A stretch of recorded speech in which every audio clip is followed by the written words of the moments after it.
Rémi Février. Bonjour. Rémi Février, vous êtes maître de conférence au Conservatoire national des arts et métiers, équipe renseignement, défense, sécurité, auteur 2014 des collectivités territoriales face à la cybercriminalité, auteur dans la revue française de gestion en pleine situation de crise sanitaire de Covid-19 et cyberattaque vers une nécessaire évolution du paradigme dominant en management stratégique. Rémi Février, vous êtes un expert de la question, vous êtes officier de réserve de la gendarmerie nationale. Aujourd'hui, vous sonnez l'alerte, vous dites attention, 4 vulnérabilités majeures pour les collectivités territoriales.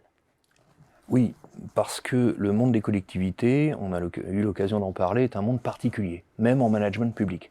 Parce que c'est un domaine où vous avez une hiérarchie entre d'un côté un exécutif élu, que ce soit au niveau d'une commune ou d'autres entités territoriales, et de l'autre côté une administration. Et ces deux entités sont condamnées à travailler ensemble pour le bien de la collectivité. Et c'est pas toujours simple. Et en fait, le problème, voyez-vous, c'est qu'il y a un certain nombre de phénomènes qui se sont passés au fil du temps et auxquels on a attaché une grande importance en tant que tel, mais assez peu en tant que vecteur de vulnérabilité. C'est la e-administration, la e-démocratie et la dématérialisation des appels d'offres.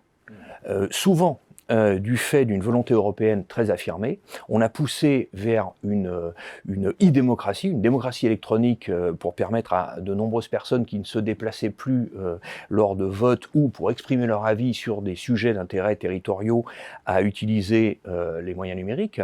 De la même manière, aujourd'hui, au lieu d'aller faire la queue pour aller demander une fiche d'état civil ou inscrire un enfant en crèche, ce qui est toujours très pénible en termes de temps perdu, on le fait à distance.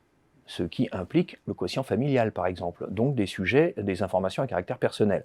La dématérialisation des appels d'offres, ça aussi, innovation majeure. Pourquoi ?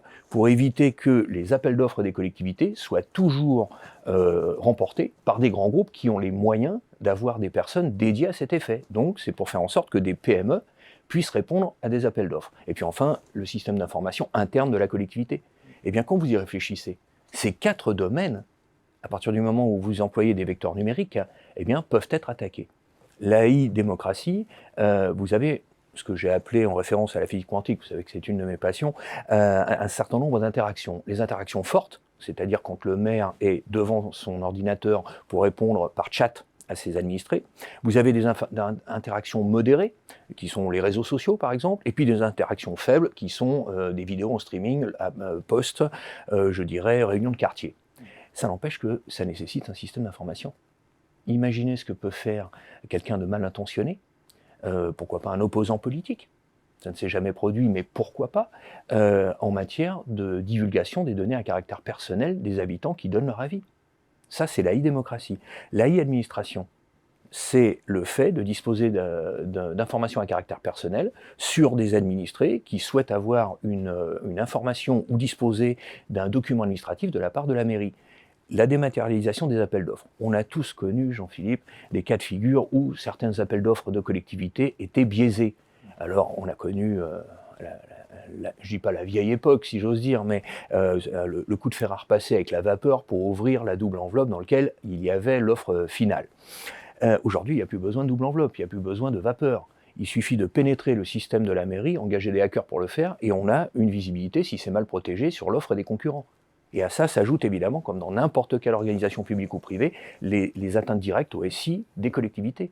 Et je vous rappelle que les collectivités, c'est 40% de la commande publique française.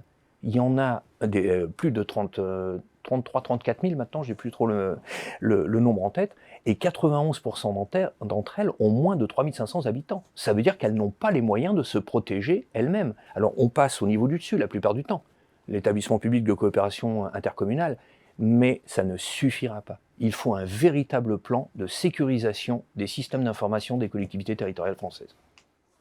Le sujet est absolument majeur, c'est un danger majeur et donc vous jugez qu'il est très sous-estimé. Voilà, les collectivités territoriales face au risque de cyberattaque. Merci Rémi Février. Merci à vous.